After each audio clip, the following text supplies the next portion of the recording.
Brent and Ryan in the morning. Good morning. I'm Brent. And I'm Ryan. And this is Brent and Ryan in the morning. And here we are wrapping up week 5 of our Immersed Bible reading. We hope you're still with us. We hope that you've been able to stay right up with us as we've gone along. We've come to the end of 1 Corinthians and 2 Corinthians. Man, we just kind of flew right through 2 Corinthians. Absolutely. But you know, one of the things that you notice in 1 Corinthians is Paul talks a lot about the resurrection. And we could talk about that now, but we know that we expounded greatly on that in 2017 in a message series we did called This Is Us. And there'll be a link right below the video. 2 parts, actually. That's exactly right. You took one, I took one. We talked about going to meet Jesus and then what happens to our bodies and all that. So if you're really interested and you want to dig a little deeper into that, click on the link below and it'll take you right to the This Is Us message page and you can jump right in there. Right. And if 2 messages isn't enough, we'll be coming back to this as we've got a series coming up right before Easter called The Big Questions, where we're going to be looking at what happens when I die. That's right. And I can guarantee you we will be looking at 1 Corinthians chapter 15. It'll be there again. And there's other big questions too, just in case they're like, well, what are the big questions? What on earth am I here for would be another one. And where did we come from? Yep. So, I mean, these are the questions. And so really the reason we're doing this is because it's a great series to invite some friends to. Because these are the questions that we all struggle with, and we want you to bring people here so hopefully we can find some answers and find purpose in why we're living here. So when we get to the end of 1 Corinthians and 2 Corinthians, one of the things, as you may read, is it's not always serious, that Paul is actually very interesting, and he's kind of a funny guy. Yeah, he's a funny guy. You know, one of the things I remember reading in there was he's talking about these other preachers, and he actually, the translation called them Hucksters, who preached for money. Made me wonder if Paul might think that about us, Ryan. I don't think we make enough money. That's right. That's right. I saw a lot of sarcasm. There is some sarcasm in there as well.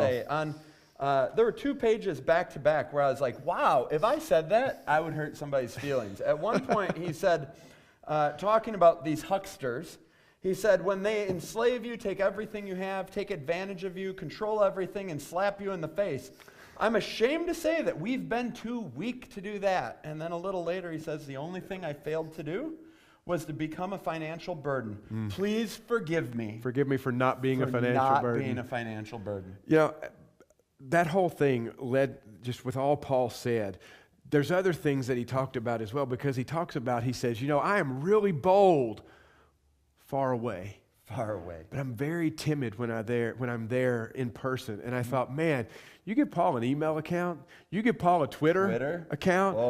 Could you imagine the damage that man could do with Twitter?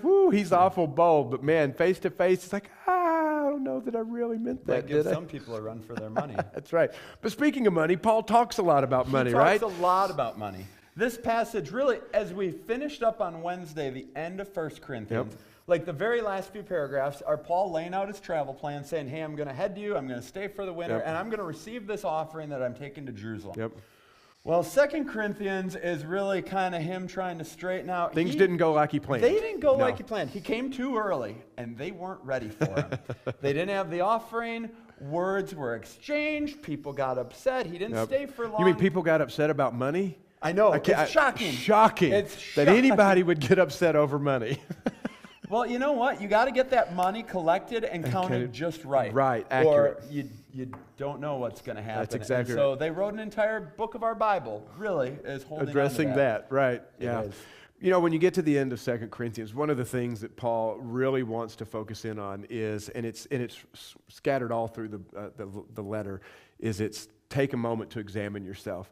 Look at your faith. You know, he talks in there about how the old should be gone and the new has come. You had another quote. Do you have that one handy? No, not handy. Of course not. See, I put him on the spot, and this is what happens when he's unprepared for my questions that are just spontaneous. Found it. He says, Christ's love controls us or compels us, maybe as a translation you've memorized.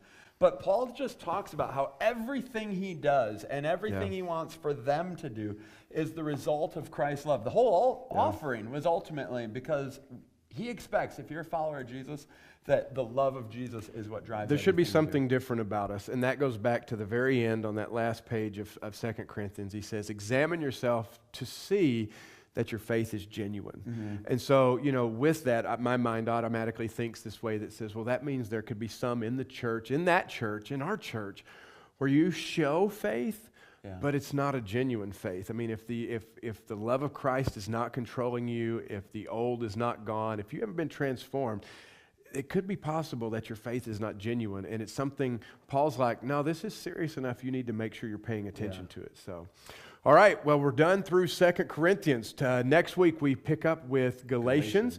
If you've fallen behind, don't worry. You've got 2 days this weekend to catch up. Don't forget, we've got some worship services this weekend, 9:15 and 10:45. We're going to be wrapping up our I Am series, and I'll encourage you, don't miss it. It's going to be a great message. And that's right. We had a drawing.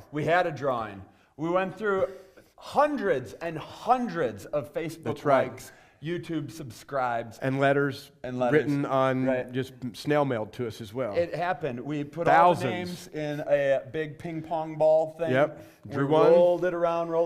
And the winner is of the Brent and Ryan in the Morning mug. Yes. Drum roll is. That's right. Suki Joseph, congratulations. We'll have your mug for you here this Sunday. You have to be present to win. And you have to watch this video to know that you won. That's right. So you have to come ask us. Don't watch the video. Goes to somebody else. All right, everybody, thanks for joining us. We're glad. We hope you're sticking with us. We hope you're enjoying these as much as we are. This has been Brent and Ryan in the morning. We'll see you later.